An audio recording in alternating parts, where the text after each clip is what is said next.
Welcome back to the program. It's the first full day of the strike called by the Academic Staff Union of Universities here in Nigeria, but the compliance is not total, as reported by some of our correspondents monitoring institutions across the country. At the University of Calabar, Cross River State, classrooms are empty as the lecturers there fully comply with the strike order. Students of the university want the issues resolved as soon as possible. I was supposed to commence my final year exams in 2 weeks, but as things stand at the moment, we're thinking of going to next year also, which is not good enough. It's depressing to wake up in the morning to realize you're having extra years in school.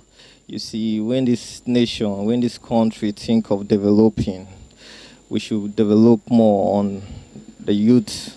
The youth at their prime and the higher institutions. When these youth are left loose, they engage in crimes and other unholy activities that will bring this country to bear. So I think government should look into the agreement they signed with ASUU and implement it without reservations. However, lecturers at the Obafemi Awolowo University in Ile-Ife, Osun State, appear to have defied that order, choosing instead to conclude the first semester examinations, which began yesterday. A trip round the campus today showed students writing their papers under the supervision of their lecturers, while others were sighted studying for examinations expected to end on September the 2nd. Normalcy was also reported at the University of Port Harcourt, River State. Our correspondent says everything appears normal and the strike does not seem to be in effect. At the University of Lagos in Akoka, the ASUU chapter says it will join the action tomorrow, although lectures have been stopped. Well, let's get more on this as we continue our coverage of the ASUU strike, and our correspondent Olu Phillips joins us now. He's been at the University of Lagos. Olu, by the time you did leave University of Lagos, what was the situation? University of Lagos sadly has joined the strike, and while this report was being said, they were having a meeting of Congress. Congress has risen from that meeting, and they have ultimately joined the strike action. So it's not tomorrow anymore, it's today? It's effective already. Today, right. Meaning that lectures will stop, all academic activity ceases indefinitely in compliance with the national directive. What else? Were you able to talk to some of the school authorities? How are they reacting to the strike? Well, I think instructively nobody saw this coming. So some of the students and some of the people we spoke to thought that it was abrupt in terms of decision. It was not negotiated, or nobody saw the wind of this decision coming. So we are approaching a time when students will be writing examinations, but that may not happen if this continues any further, if there's no truce between the federal government and the Academic Staff Union. Remember, mind you, that this 6 months or 8 months truce we are enjoying is as a result of the intervention that happened in November by the Senate President. So there was an intervention, there was a committee set up to look at it and ask them to go back, and that after 6 months, all of this will be sorted out. This is the 8th month, and according to the demands of the lecturers, or ASUU generally, those demands have not been met, stretching out from 2009 through to 2013 when they had a memorandum of understanding with the federal government. All of that they're asking for. They're asking for a license to control their pension. They're asking for a revitalization fund, which has entered into 6 years arrears, totaling about 1.3 or 1.6 trillion naira.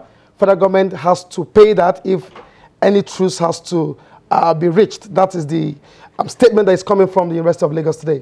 Right. Did you get any other reaction about other parts of the country? I know you were in touch with the ASUU chairman in the LAG chapter earlier today.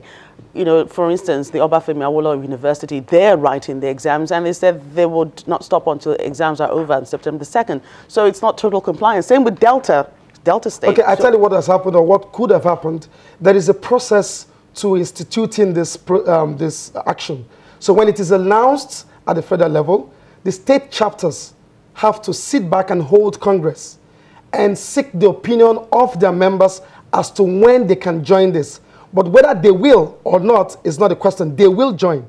like Obafemi Awolowo University that has started their examinations just on Monday, it wouldn't make any sense to stop that examination halfway and go indefinitely. It will affect both the academic structure, it will affect the students and all of that. So I assume that after the examinations, and if the strike has not been called off, the definite strike has not been called off, Obafemi Awolowo University or Delta State University or any university for that matter will be joining. Otherwise, they may be incurring the wrath of the general body ASUU. Right, the students are usually the hardest hit in all of this. What are they saying? Do you know the sad part, Joke? Whatever ASUU is demanding for and whatever the federal government is asking... Has nothing to do with the students. Or should be generally in the interest of the students. Yes. So the ASUU is asking generally to do their job better, in a better environment, and in a better psyche, so that they can do their job better. Federal government is saying we're going to put as much as we can so that education can be worth it in this country. But at the end of the day, it is supposed to be the interest of the students. But right now, I spoke to a PhD student who will be making his first presentation this weekend. That will not happen, sadly so. Oh, well, it's really, really, really, really a sad situation. Yes. Thank you for your thoughts on that. We'll get back to you on that later. Okay, let's move on to some other stories now. We delve into the story of Peleg and Mokeke Ekane, who met 16 years ago as refugees at a UN Refugees Agency office in Cameroon after escaping conflict at home. Along with their two daughters, the couple now struggle to survive in one of Africa's poorest countries while living with HIV. Here's their story.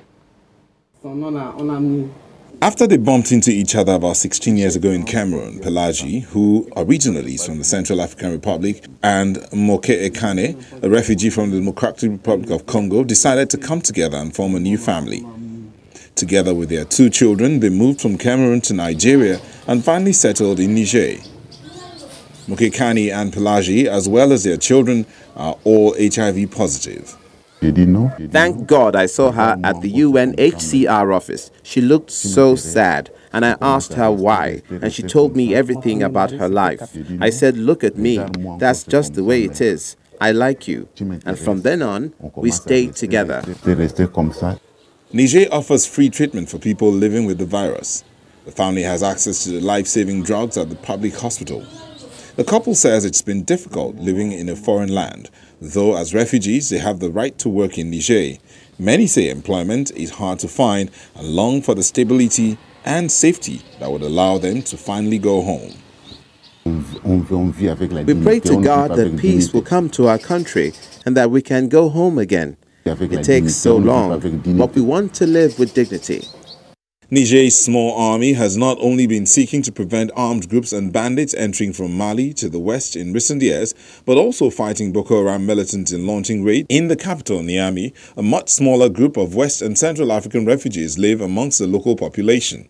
Niger is one of Africa's poorest countries. It ranks second to last at 187th out of 188 spots on the UNDP Human Development Index. 6% of its population lives on less than $1.9 per day. That's Network Africa. Thank you for watching. I'm Joke Rogers.